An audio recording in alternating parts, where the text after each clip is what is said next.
All we really know about the Book of Gleanings found within the Kolbrin is what's said at the opening of the text.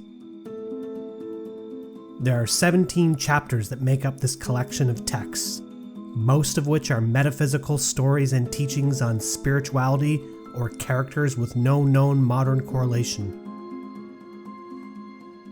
Of interest here is Chapter 4, titled The Deluge.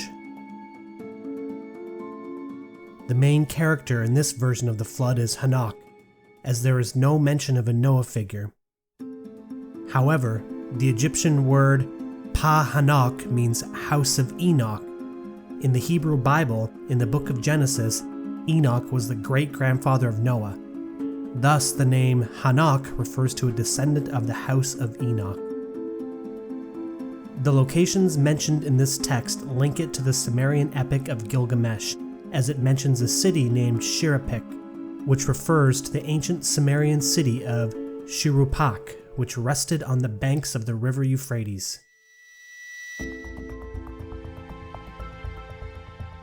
Like most texts in the Kolbrin that relay a time when the destroyer last passed the earth, it begins with the period where mankind had fallen into materialism and spiritual immaturity. The seasons changed, the moon changed her course, and omens were seen throughout the lands. The author describes the immoral nature of humanity as a group of honest peoples living in the mountains were eventually lured into materialistic transgressions.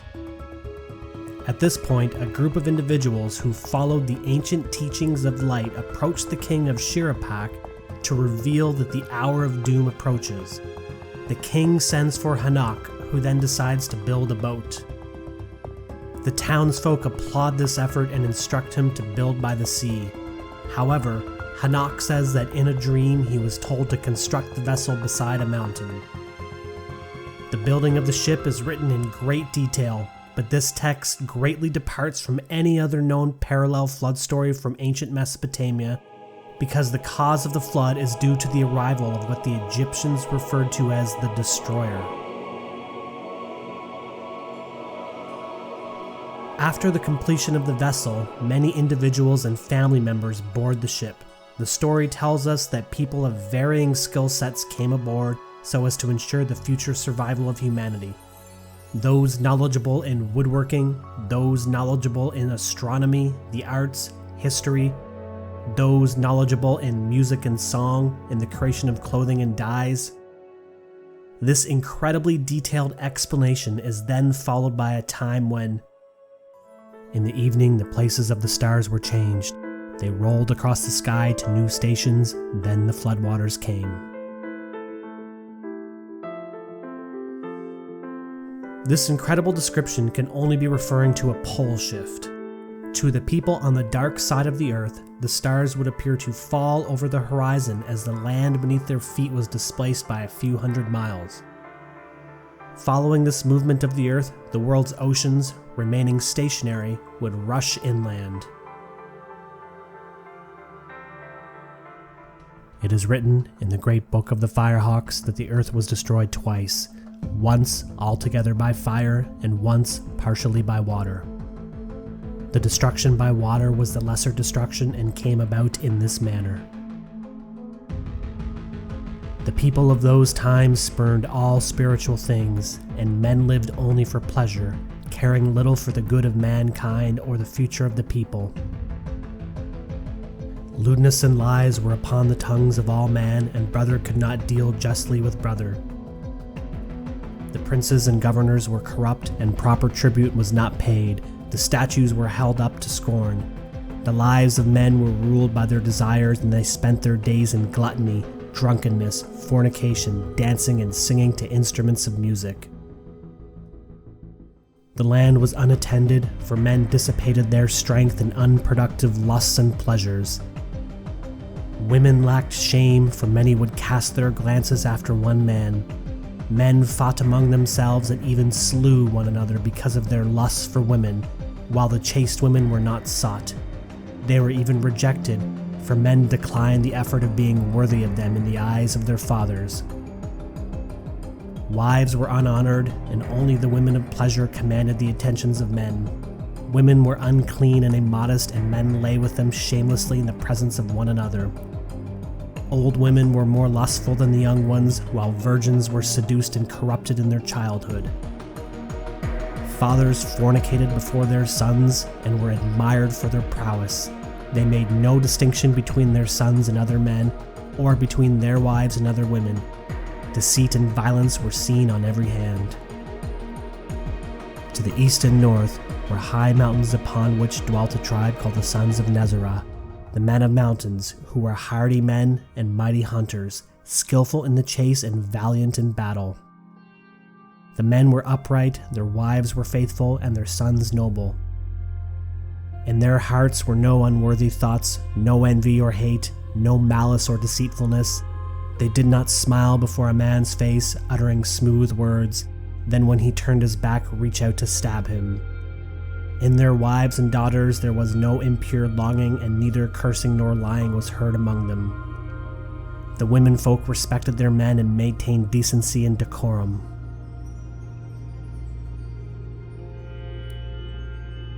Yet they were men with men's ways, abhorring all forms of unmanliness and degeneracy.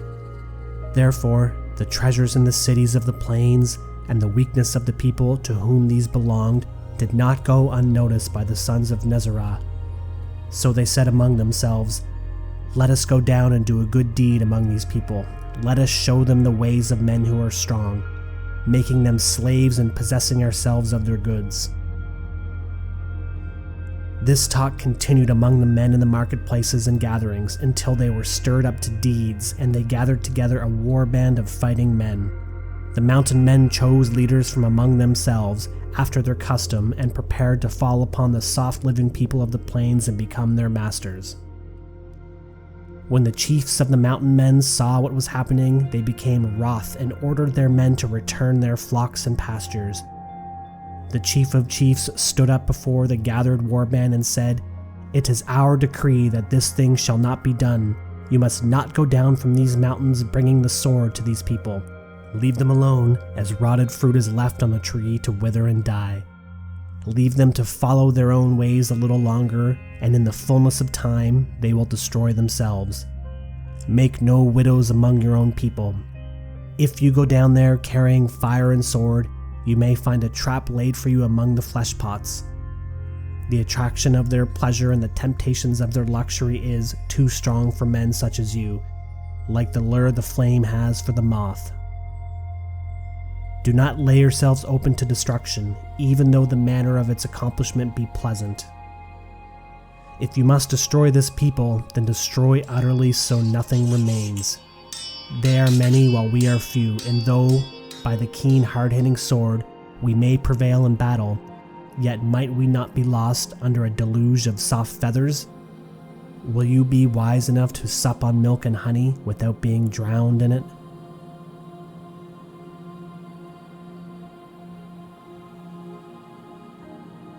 For a time the fighting men heeded the words of their chiefs, for they were neither willful nor reckless, but there were some among them who went down to the plains in peace. They returned with tales of treasures and pleasures awaiting below, reporting that the time was ripe for an attack, the warmen hired by the lowlands having departed.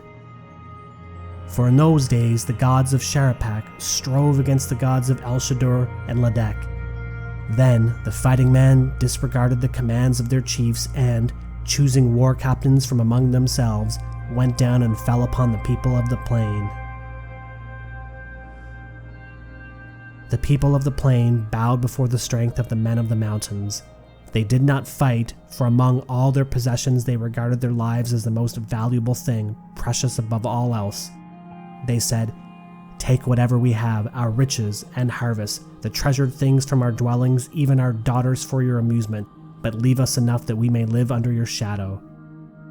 The sturdy men of the mountains were sickened by these half-men, who had lived for 3 generations without fighting, and they despised them. The battle-hardened men who had come down from the highlands took whatever they desired. The plains men demurred, but because their stomachs turned to water before the virility of their conquerors, their protestations were words of wind. The The victors clothed themselves in plundered finery and indulged themselves in the wines and delicacies of the food tables. They slept in beds of luxury and dissipation, every want being attended by the vanquished. They learned the ways of sensuality which goes with soft living, and when sated with natural pleasures, some lightened their boredom with unnatural ones. The mountain men saw that the women of the cities were beautiful, but they were not modest, casting their charms before the masters unashamed, so it followed that they were taken when required and treated as chattels.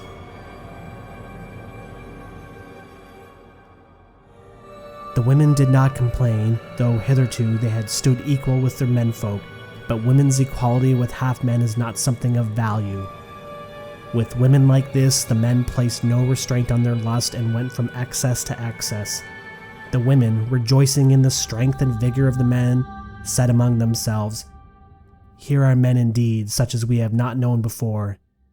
Then, in the manner of women, they turned away from their own men and from the households of their husbands and fathers, for now they despised them.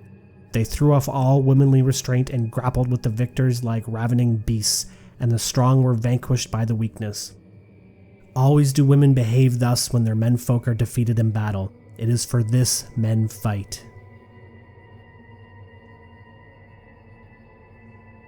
None came to do battle with the victors, for they who had fought for the gods had destroyed themselves, and in the fullness of time the victors too were destroyed by the fleshpots, by fornication and drunkenness, by ease and luxury.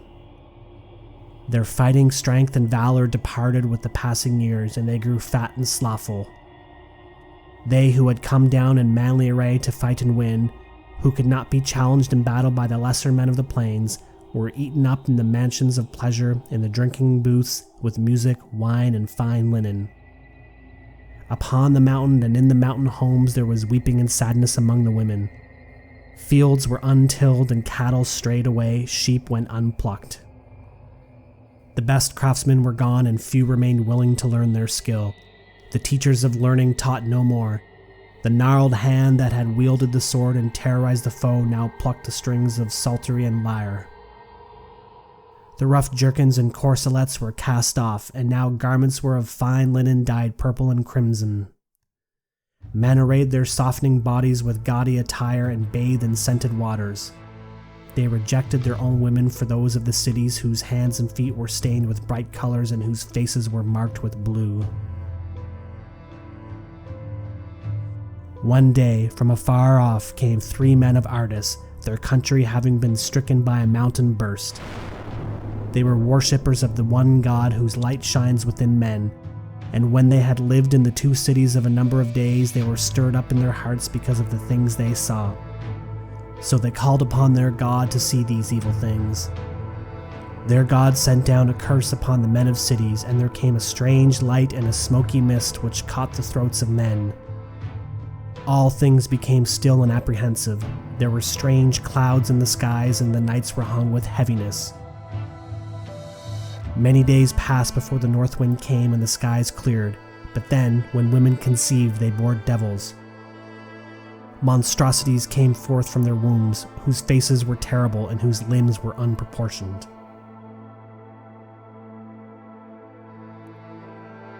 In those days, men knew the art of working clay and making linen in bright colors, and also the use of eye paint. They had knowledge of herbs and magic, of enchantment and the wisdom of the Book of Heaven, the knowledge of signs and omens, the secrets of the seasons, of the moon, and the coming of the waters. The remnants of the Son of Nezzer remained upon the mountains which are against Ardis, by the land about the encampment of Lamech. In Ardis there were wise men filled with the inner wisdom, who read the Book of Heaven with understanding and knew the signs. They saw that the deeds of men in all the lands about the mountains had brought them to their hour. Then the day came when the Lady of the Night changed her garment for one of a different hue, and her form swept more swiftly across the skies. Her tresses streamed out behind in gold and copper, and she rode on a chariot of fire. The people in those days were of great multitude, and a loud cry ascended into heaven.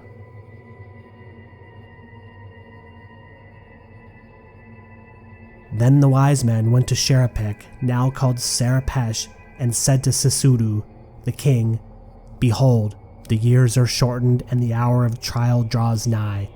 The shadow of doom approaches this land because of its wickedness. Yet, because you have not mingled with the wicked, you are set apart and shall not perish. This is so your seeds may be preserved." Then the king sent for Hanok, son of Hogaratur, and he came out of Ardis, for there he had heard a voice among the reeds, saying, "Abandon your abode and possessions, for the hour of doom is at hand. Neither gold nor treasure can buy a reprieve." Then Hanok came to the cities and said to the governors, "Behold, I will go down to the sea and would therefore build a great ship that I may take my people upon it. With me will go those who trouble you, and they will take the things which cause you concern. Therefore, you will be left in peace to your own enjoyment." The governors said, "Go down to the sea and build your ship there, and it will be well, for you go with our blessing." But Hanok answered, "It has been told to me in a dream that the ship would be built against the mountains, and that the sea will come up to me." When he had gone away, they declared him mad. The people mocked him, calling him commander of the sea, but they did not hinder him, seeing gain in his undertaking. Therefore, a great ship was laid down under the leadership of Hanok, son of Hogaratur, for Sisudu, king of Shuruppak, from whose treasury came payment for the building of the vessel.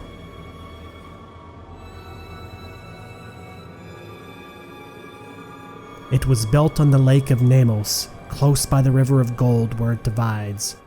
All the household of Enoch was there, and the household of his brother who directed the men at the task. Dwyvin, captain of ships from the land beyond Ardis, was overseer of the craftsmen. The women and children carried and the men built. The length of the great ship was 300 cubits, and its breadth was 50 cubits, and it was finished off above by 1 cubit. It had 3 stories which were built without a break. The lowermost was for the beasts and cattle and their provender, and it was laid over with sand from the river. The middle one was for birds and fowls, for plants of every kind that are good for man and beast, and the uppermost one was for the people. Each story was divided in twain, so that there were 6 floors below and 1 above, and they were divided across with 7 partitions. In it were cisterns for water and storehouses for food, and it was built with a scara wood, which water cannot rot or worms enter. It was pitched within and without, and the cisterns were lined. The planks were edged and the joints made fast with hair and oil. Great stones were hung from ropes of plaited leather, and the ship was without mast or oars. There were no poles and no openings except for a hatch beneath the eaves above whereby all things entered. The hatch was secured by great beams. Into the ship they carried the seed of all living things. Grain was laid up in baskets, and many cattle and sheep were slain for meat which was smoked by fire. They also took all kinds of beasts of the field and wild beasts, birds and fowls, all things that crawl. The people of the plains came up and camped about to see this wonder.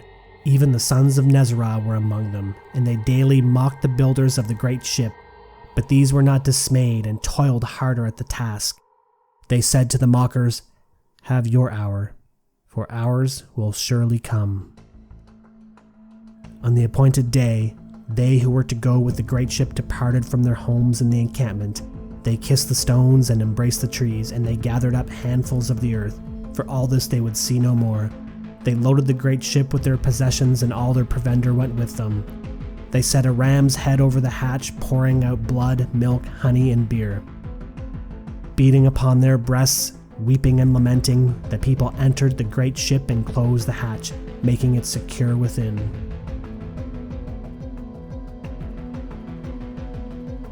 The king had entered, and with him those of his blood, in all 14, for it was forbidden that the household go into the ship. Of all the people who entered with him, 2 understood the ways of the sun and moon and the ways of the year and the seasons. 1 the quarrying of stones, 1 the making of bricks, and 1 the making of axes and weapons. 1 the playing of musical instruments, 1 bread, 1 the making of pottery, 1 the care of gardens, and 1 the carving of wood and stone. one the making of roofs, one the working of timbers, one the making of cheese and butter, one the growing of trees and plants, one the making of plows, one the weaving of cloth and the making of dyes, and one the brewing of beer. One the felling and cutting of trees, one the making of chariots, one dancing, one the mysteries of the scribe, one the building of houses and the working of leather. There was one skilled in the working of cedar and willow wood, and he was a hunter, one who knew the cunning of games and circus, and he was a watchman. There was an inspector of water and walls, a magistrate and a captain of men. There were 3 servants of God. There was Hanok and his brother and their households, and Duivan and 6 men who were strangers.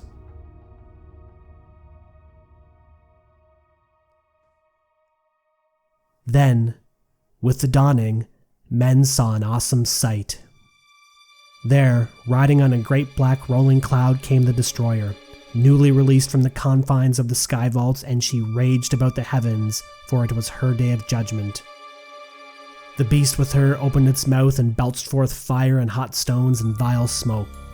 It covered the whole sky above, and the meeting place of earth and heaven could no longer be seen. In the evening, the places of the stars were changed. They rolled across the sky to new stations. Then the floodwaters came.